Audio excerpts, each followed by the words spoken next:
Ready to ditch the financial headache and bring some zen to your business finances? Let's dive into Plooto. First, head to Plooto.com and click the sign up button. Follow the prompts to create your account. You'll need your business details handy.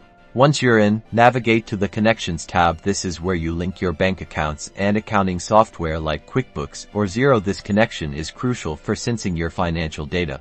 Next, let's automate those invoices. Click on the Payables tab here. You can create a new invoice by manually entering the details or simply upload an existing PDF.